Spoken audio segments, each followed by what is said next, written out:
When I was 19, I found out that my girlfriend was cheating on me with one of my best friends. So I washed down several bottles of drugs with a bottle of rum. My mom called an ambulance and I went to the hospital. Before I got there, I was out. I normally got a euphoric feeling after taking drugs, like being high or drunk. I don't know how long it was, but the next thing I know, I felt like I was in bed and slipping off of it to my left. I didn't feel drunk or foggy at all. I instinctively tried to grab on the bed and I jumped up. I was overwhelmed with panic. I saw images of a house, a Jaguar car, and people that I had never seen before in my life. Immediately I was thrown back on the table. I opened my eyes and I saw a doctor on top of me, giving me a chest massage. I tried to sit back up, thinking he would move out of the way, but he didn't. Again, I went into him and saw images of his wife, kids, and his car. I felt the panic in him. It was so overwhelming and repelled from these visions. I slammed back on the table. I was slipping to the left again and looking to the right to see my own body next to me. When I looked back to the left, I saw a flash of blue light. As I looked to the corner of the room to get a better look, I saw a column of light coming down to the floor. I heard a voice from my right say, "It's alright, we'll save you." As I looked, I saw what truly looked like a blue fairy taking me by the hand. I caught a glimpse of a green light heading to my left, but it took my hand and pulled it up over my head. I couldn't see what it was because the two of them together pulled me around, upright, and off to the right side of the room in the corner. I shook them off so I could see what was going on. I saw the doctor over me trying to revive me, a nurse at my head putting an oxygen mask or something on me, and my mom in the doorway with her arms crossed. The little blue angel said, "We don't have time, we have to hurry." As I began to really comprehend the situation, they took me into the column of light, and it was a trip. The motion and light seemed to make me feel a little bit sick, so I closed my eyes for a while and opened them every once in a while out of pure curiosity. I saw the proverbial stairway to heaven along the way with someone being led up it by a dog. Eventually, I saw clouds. As I tried to look over my shoulder and down to the ground, I saw a huge crowd of people standing in front of the gate of heaven. The little angels put me down just inside the gate and to the right of it in a room. I was kneeling with my eyes closed for a minute. It was so cold, and as I thought that, it stopped. I opened my eyes to see that I was in a room with cloud walls. I started to walk towards the clouds and a voice said, "Don't do it. You'll regret it. You'll be lost forever." I turned back around and was pretty angry because I fully intended for the dead to be dead. I was realizing that this is not what I expected. This wasn't dead, it was just more living in a different place. I was an arrogant, angry 19-year-old. I thought to myself, so this heaven. At least they could have given me a bench or something to sit on. Just as I looked down to a place where I would have put one, there was a white marble bench. I thought, great, a marble bench. I bet this is going to be cold. But it wasn't. As I sat down on it, a corner of the room turned flat. The clouds started to get dark and swirl. It opened like an elevator door, and there were three figures standing there silhouetted by a bright light. I could feel them as well as see them. One of them was my grandmother, and another one, a very old lady, said, "See, I told you so," to my grandmother. The third one was a young girl who flew into the room with a joyous squeal and sat down next to me. The door closed and she asked me what happened. I'm not real good at telling my problems to people I don't know, but her compassion and caring nature seemed to bring it all out of me. She took me on several journeys. The first was like the story of Christmas Scrooge. She showed me things from my past that were significant. Things that I had done that impressed people, and the things that people said that I never knew. She showed me the people that would be affected by my death, the people that would be affected by my life. It didn't have much effect on my selfish, arrogant 19-year-old self. The next thing I knew, I was waking up in a grass field on a sunny day. I could hear really southern, hillbilly-sounding voices of a girl and a couple of guys. They were laughing and cutting up in a really stupid way. I tried to slowly, quietly, get up to look over the grass and see who it was. I saw a rundown old shack. As a breeze came across the grass, I caught a whiff of the foulest smell. I finally saw the people that were talking, but they weren't really people. They were wearing overalls, but they had jackal faces. They noticed me and came running over. They asked who I was and where did I come from. Just then, one of them pointed to the sky. As I looked, I saw a line appear and the sky ripped open. A giant brown creature came jumping out and landed next to me. He had horns all over his head, 5 or 6 eyes, and was cursing violently. He was not like the detailed creatures you would see in a movie. He was more like a cartoon. He smelled really bad and was really hard to listen to. His words were full of curse words and insults. I don't remember what he said, but he grabbed me and jumped back into the hole in the sky. We landed on a platform in space, with a wall of what looked like TV screens. They were actually cubes. There was a control panel like a podium. He told me this was hell, and in every cube was a custom-made hell for every soul. He explained that people adapt to every kind of hell, and some people are more tolerant of some things than others, so hell is ever-changing. He took great joy out of watching people suffer. As I walked along the wall of cubes, I was sucked into one of them and found myself in a small white room with a door and a shelf. Soon the door opened and a very good-looking guy and a girl walked in. They were very nice to me and asked if they could get me something. Generally in unknown situations, I don't eat or drink. It's just me. I have to be perfectly comfortable before I'll indulge myself. So I kept saying no, but they kept on bugging me about it until it became so annoying that I finally told them, sure, a sandwich and Coke. They left and returned with a sandwich and a Coke. I was skeptical, so I just let them sit on the shelf. Then they started to bug me to take a bite and enjoy. I finally gave in and took a bite, but I looked through it to make sure it was what I thought it was. After biting into it, I was totally repulsed by the flavor. It was so rank, I spit it out and grabbed for the Coke that was just as bad. I had to spit it out too. They laughed and laughed as I was trying to get the rank taste out of my mouth. Real funny, then they apologized and offered to get me another. I said, no thanks, and they again started to convince me that they were just joking and it wouldn't happen again. I finally just stopped talking to them and began to see that these two good-looking people actually had jackal faces with a transparent mask or something. I realized that I could see through their masks and this whole thing was just a way of torturing me. I was whisked up and snatched out of the cube in a whirlwind.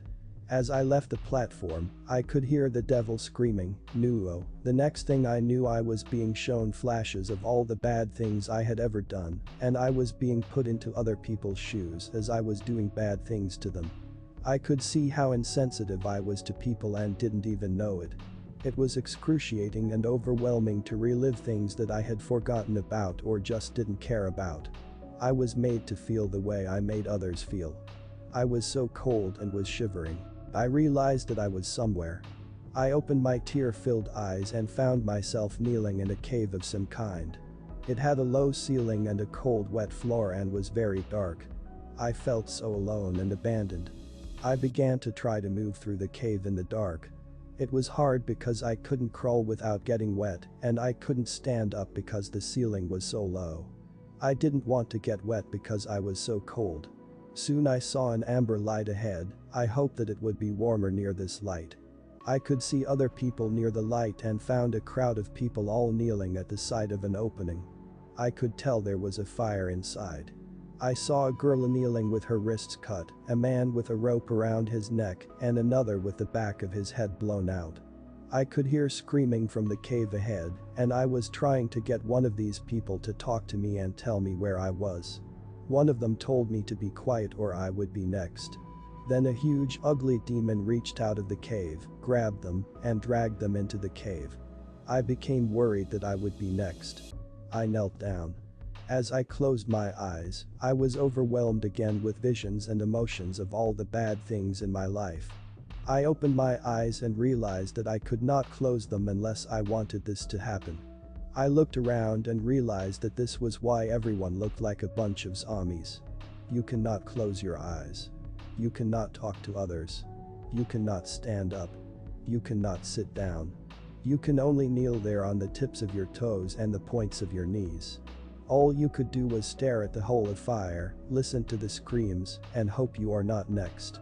I saw a man in a robe who was about 40 years old with a trimmed beard and a balding head. I thought he looked like a monk and wondered to myself if this was Judas. After a long time, my eyes began to burn so badly, I finally decided that it was worth it to put up with the bad flashes if I could just close my eyes for a while. I began to sob quietly as the flashes of my evil ways rushed in, and I heard a voice. It said, "If you ask him, maybe he will save you." I thought to myself, how? The voice said, "Say it. Say the words, 'Jesus Christ, my Savior in heaven, please save me.'" I said the words out loud. The voice said, "Again," and so I said it again, and again, and again. The screaming stopped, and then the flashes stopped. It was silent. As I looked up, I saw a man sitting in a giant stone chair. There was a silver-winged creature next to him who had a helmet with wings on it.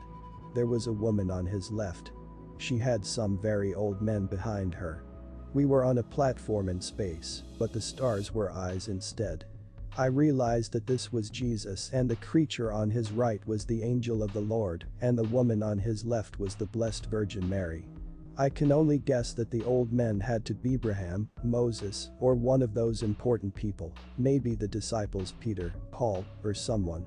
Jesus had a look of disappointment on his face that touched me to my soul and made me feel so ashamed. The angel of the Lord said, "Tell our Lord what brings you here." I began to explain that I felt that the world was not a fair place and I didn't want to be a part of it anymore. He looked at me as if I was crazy and asked, "Who told you it was going to be a fair world?" I really didn't understand. The girl that I first met in heaven swooped in and whisked me away to a great hall that was kind of dark. We were at a great doorway. As I asked her where we were, she told me she had something to show me. The door opened and a bunch of people came out. I saw a group of priests that I recognized from another religious experience I had had at Versailles when I was a child. I had a brief flashback of that experience. As the room emptied, we went in. It was dark and there was a great round table with a three-dimensional display in the middle of the universe. There was an old man. As she brought me to him, he asked, "And why are you here?" The girl explained that I felt that life had treated me badly and thought it was unfair. He thought this was preposterous that I would think such a thing, and in short began to explain that the globe on the table was the universe, and that all the stars had meanings, and their arrangements had meanings. When people are born, the arrangement of the stars in the universe had an effect on them and the life that they would lead. He explained that heaven was a safe place where souls are protected and taken care of by the Lord. Everyone has their own status, and that status is determined by what you have done and learned in the material world. He explained that people are rarely happy with where they are for long, and that they are always longing to move forward. The souls in heaven are no different. He explained that I came to this council begging to be born into the material world. He explained that I presented them with a very well thought out case, and that I employed the help of many wise people to determine exactly where and when I was to be born, and who I would be born to. I chose my own name for a very distinct reason, and if there is anybody to blame for the life I'm living, it is myself. He explained that I entered into a contract with the Creator, and I must live up to that contract or face the consequences. He ended the whole speech telling me that I knew what I was getting into, I knew the risks and complications, and that I had been warned. My only choice was to go back and finish what I started. I didn't get a word in edgewise. For me, at 19 years of age, this didn't really go over very well. I thought he was just a mean old man with a bad attitude, especially since he ran us out of the room and slammed the door on us. I found myself back on the platform before Jesus. The Blessed Mother asked me what I thought of what I learned. I told her I thought it wasn't right that I had to put up with people hurting me, that Jesus was supposed to protect me, and if I was going to go back I wanted him to make it right. He looked at me and said, "My son, I cannot cause pain to another, I can only heal those who are broken. With the arrogance of youth, I tried to pull the old "I want to talk to the manager" routine and demanded to talk to God. The Blessed Mother said, "You cannot see God." Jesus spoke up and said, "No one can see God." The Blessed Mother was angry and told me to kneel before this great healer and ask forgiveness. I knelt down. I could feel the great disappointment and astonishment at my arrogance. I began to weep, and Jesus asked, "Do you know why I saved you from the pit of purgatory?" I replied, "No." He said, "Remember the old man, the one you thought was Judas. This showed me that you believe, you truly believe." I realized at that moment that Jesus was with me and had been with me the whole time. He was always with me throughout everything that has happened. And my belief means way more than I had ever realized. He saw something in me that even I did not see. I began to weep so badly that I was frozen there on the floor with my head in my hands and crying uncontrollably. The Blessed Mother ordered me to come forward and kiss his feet. It was like trying to crawl with a block of concrete on my back. If you could measure it in time, it took me a whole 5 minutes to crawl 5 feet. When I got to his feet, I saw that they were dirty and well worn, like a person that had never worn shoes and had walked everywhere they went their whole life. I would have rather kissed a baboon's ass than these feet, with the yellow split toenails. But I did kiss them. After I did, could feel myself being pulled back to the material world, and I cried out that I wanted to stay. Jesus said, give me a chance to make it right in the end." I thought, great. In the end. That means it will be all screwed up until I die. In the end, when will that be? I think it was the mother, Mary, who then gave me a message. It was a very compressed message that had words, pictures, and emotions rolled up in one. I was shown a vision of future events that have mostly come true. These were things no one could have predicted. As I entered the tunnel to return, I saw a vision of a circle with an eye in the middle, and as it turned, I could see scenes around it like a clock of people and places all moving at once. I realized that this was God. And I had been allowed by him to see him in the only way I could understand. It was a great comfort to be given that image, even though Jesus himself said I could not see God. The feeling I had when I realized that Jesus was there with me all along, I now had been given that feeling from God himself. And I went peacefully. As I entered my body again, I could feel my heartbeat. I felt the pain, the warmth, and the uncomfortable feeling of having laid in one spot for a long time. I could not respond in any way and was in a coma for 3 days after. I occupied my mind by going over the events again and again because I felt like I might forget. At one time, I felt a warm hand in mine, and I struggled to open my eyes to see who it was. I saw a young girl with long brown hair standing next to my bed and holding my hand. When I woke up, I asked the nurse who she was and where did she go. She looked so surprised when I described her, but then explained that there were no young girls in the intensive care unit and no one had been allowed beyond the glass in 3 days. The only people had been the same 4 old ladies in 12-hour shifts, and they had all worked there for years. I thought this might be a dream, but she explained to me that I had died for 6 minutes and I had been in the intensive care unit for 3 days.